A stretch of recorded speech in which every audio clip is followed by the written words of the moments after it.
Good evening. সবাই কেমন আছো? আশা করছি ভীষণ ভালো আছো। তুলির সংসারে সবাইকে অনেক অনেক ওয়েলকাম। চলে এসেছি আবার একটি নতুন ব্লগ নিয়ে।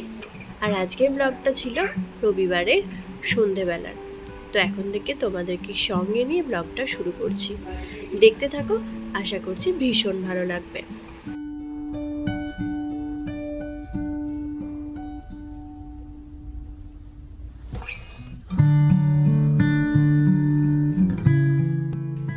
তো যেহেতু সারাদিন ধরে বৃষ্টি হচ্ছে, তাই সন্ধ্যাবেলায় ওয়েদারটা কিন্তু বেশ ভালো আছে। এমনিতেও সারাদিন একটু বেশ ঠান্ডা ঠান্ডাই ওয়েদার, মানে অতিরিক্ত গরমটা যখন কেটে গেছে তার ফলে ওয়েদারটা কিন্তু বেশ ভালো হয়ে গেছে। আর দেখো, সন্ধ্যেবেলা আমি চা করে নিয়েছি আমার, তোমাদের দাদার আর হচ্ছে আমার ভাইয়ের।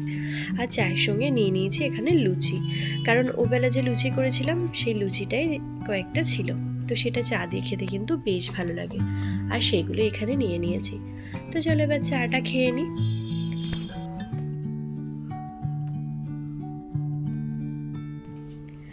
তো এরপর চাটা খাওয়া দাওয়া হয়ে যাওয়ার পর চলে এসেছি রান্না বসাতে। আর আজকে যেহেতু বৃষ্টির ওয়েদার, তো সকালের দিকে বেশিরভাগ বাড়িতেই হয়তো খিচুড়ি খাওয়া হয়ে গেছে, কিন্তু আমাদের আর ওবেলা খাওয়া হয়নি, তাই এবেলায় আমরা খিচুড়ি খাচ্ছি। তো বলেছিলাম আগের ভিডিওতেই যে ওবেলা আমাদের সেরকম খিচুড়ির কোনো মানে রেডি ছিল না জিনিসপত্র, তো সেই জন্য খিচুড়িটা হয়নি। কারণ খিচুড়ি হলেই আমার বাড়িতে যারা থাকে তাদের তো অবশ্যই খিচুড়ি হলে মাংস খেতে হবে। তো মাংসটা যেহেতু বাড়িতে ছিল না, তাই খিচুড়ি আর ওবেলা হয়নি। আর সেই জন্য এবেলা তোমাদের দাদা মাংস নিয়ে এসেছে, তো সেই জন্য আমি এখানে খিচুড়ি বসিয়ে দিয়েছি। তো একটু মানে একদম কষে করে অত কিছু করে খিচুড়ি করব না, তাই চাল, ডাল, আলু আর তার সঙ্গে পেঁয়াজ, সমস্ত রকম মশলা সব কিছু দিয়ে খিচুড়িটা বসিয়ে দিচ্ছি, শুধুমাত্র হলুদটা বাদে। আমি খুব একটা যদিও খিচুড়ি করি না, কারণ আমি খিচুড়ি করলে ওই কুকারে মেয়েদের মতো করি, তো সেটাতে এত কিছু দিতে হয় না, সব কিছু একসঙ্গে দিয়ে সিটি দিয়ে দিলে খিচুড়ি হয়ে যায়। তো এটা হাঁড়িতে বসাচ্ছি, সেই জন্য একটু অন্যরকমভাবে, মানে সব কিছু সেদ্ধ হয়ে গেলে তারপর একটুখানি মশলা ছুঁকে দিয়ে তারপর মানে খিচুড়িটা রেডি করে নেব। আর এই পাশে বসিয়ে দিচ্ছি চিকেনটা, যেহেতু চিকেন কষা করব, তো সেই জন্য একবারেতেই করে নেব। তো এই যে আমি এখন রসুনটা, পেঁয়াজ রসুন কেটে সমস্ত কিছু মশলা রেডি করেই রেখে দিয়েছিলাম। আর আদা বাটাটা ওবেলাতেই ছিল, মানে ওবেলাতে আমি একটু বেশি করে বেটে রেখেছিলাম। একদিন একটু বেশি করেই আদাটা বেটে রাখি, যার ফলে 2-3 দিন হয়ে যায়। তো সেরকমই রেখেছিলাম, আজকে রেখে দিয়েছি আদাটা বেটে, সেখান থেকে একটুখানি কেটে নিয়ে সেটাই আমি এই মাংসের মধ্যে দিয়ে দেবো। তো তারপর চিকেনটা রান্না করে নেব, এইভাবে চলতে থাকবে। তার মাঝখানে ইন্দুর পড়াশোনাও আছে, মানে ওকে পড়াতে বসাতে হবে। আর মাঝে মধ্যে ওর পাপা ওকে পড়াতে বসায়, আর আমি বেশিরভাগ সময় পড়াতে বসাই, সকাল হোক বা রাতে হোক। তো এই যে এখন চিকেনটা দিয়ে দিয়েছি, এরপর কষানো বেশ ভালো করে হয়ে গেলেই তারপর নামিয়ে নেব, আর তারপর গরম গরম খিচুড়ির সঙ্গে খেয়ে নেব।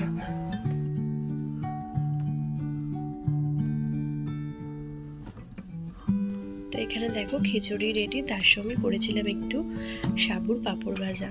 এই পাঁপড়গুলো আমার বাপের বাড়ি থেকে মা পাঠিয়ে দিয়েছে। এই পাঁপড় ভাজাগুলো খেতে না দারুণ লাগে, জানো তো। ইন্দু খুব খেতে পছন্দ করে, সেই জন্য মা বারে বারে কিনে পাঠিয়ে দেয়। আর তার সঙ্গে চিকেন, শুধু চিকেন আর খিচুড়ি কিন্তু একদমই ভালো লাগে না। আমার তো চিকেন দিয়ে খিচুড়ি খেতে একদমই ভালো লাগে না, কিন্তু ওই সবাই খায় বলে আমাকেও খেতে হয়। যাই হোক, এখানে এখন খাওয়া দাওয়া করে নিই, তারপর শুয়ে পড়বো।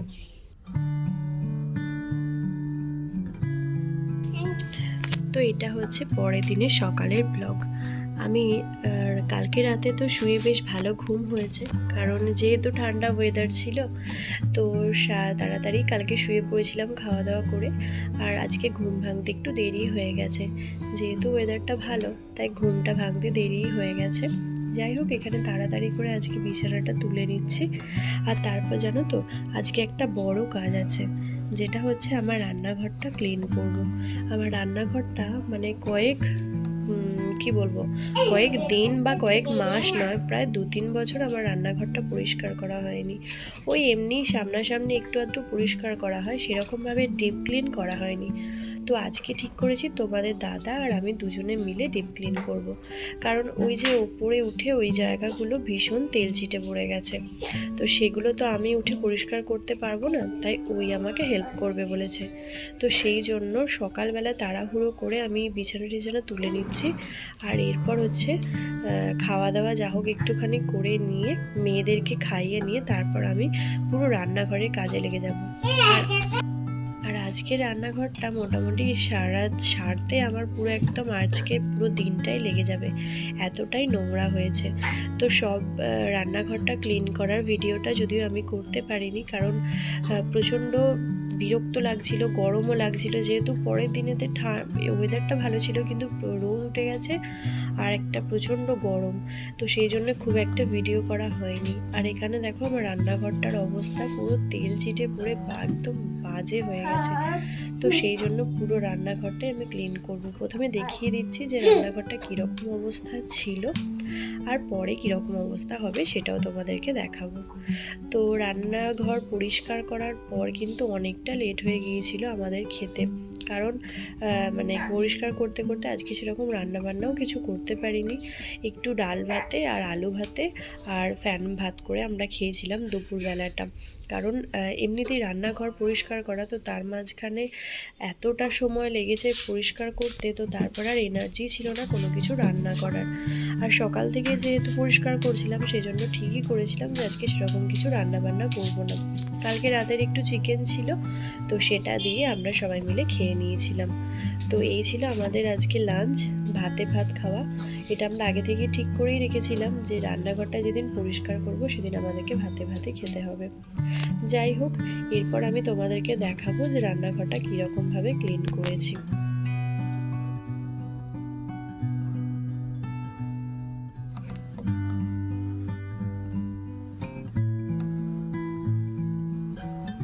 তো প্রথমেই তোমাদেরকে দেখায় যে এই যে রান্নাঘরের যে মেঝেটা আছে ওখানটা যে মার্বেলটা, সেই মার্বেলটা একদম সাইডগুলো কালো হয়ে গিয়েছিল, সেই কালোগুলো একদম ঘষে মেজে তোমাদের দাদা পরিষ্কার করে দিয়েছে।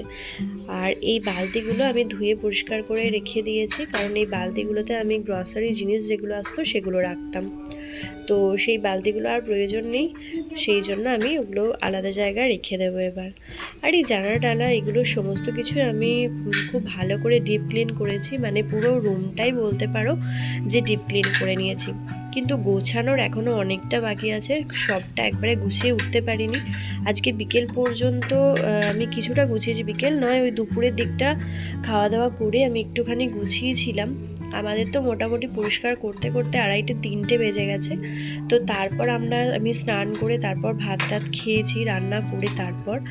আর তার মাঝখানে জিনিসগুলো খুব একটা ঠিক করে গোছানো হয়নি, তো আবার ভালো করে যেদিন গোছাবো সেদিন খুব ভালো করে তোমাদের সঙ্গে শেয়ার করব।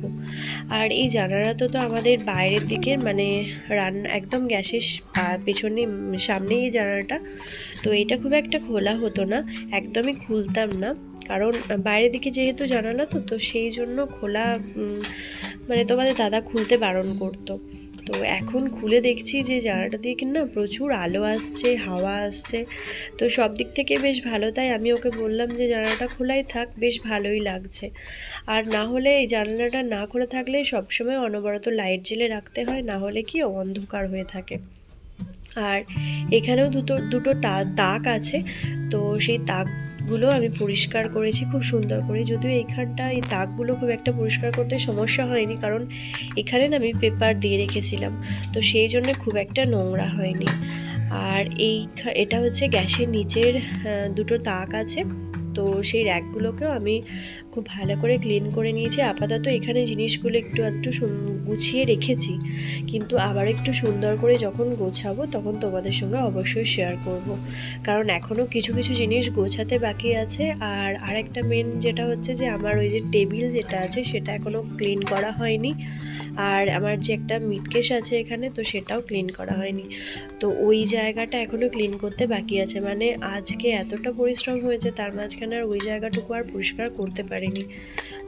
তো ভাবলাম যে ওটা আরেকটা দিন করে নেবো। আরেকটা দিন বলতে কালকেই করে নিতে হবে, কারণ কাল না হলে আবার নোংরা হয়ে যাবে। মানে যদি পরপর করা হয় তাহলে বেশ ঠিক আছে, না হলে কিন্তু আবার এনার্জিটা লস হয়ে যায়, মনে হয় যেন না থাক আবার 2 দিন পর করবো, এরকম হয়।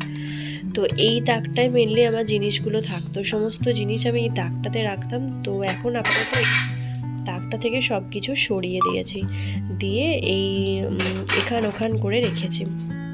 যেদিন আবারও বলছি, যেদিন আমি সুন্দর করে গোছাবো সেদিন অবশ্যই তোমাদের সঙ্গে খুব ভালো করে শেয়ার করব। এখানে সমস্ত মশলাগুলো থাকে, আর এই জিনিসটা জানো তো আমি ফ্লিপকার্ট থেকে কিনেছিলাম, খুব মানে ভালো জিনিস এটা, আমার তো মনে হয়। আর এখানে তেলের বোতলগুলো রেখেছি সুন্দর করে গুছিয়ে, আর এখানে আছে সমস্ত আচারের জিনিসগুলো। তো এগুলো তোমাদের দাদা বানিয়েছে আচারগুলো। তো এই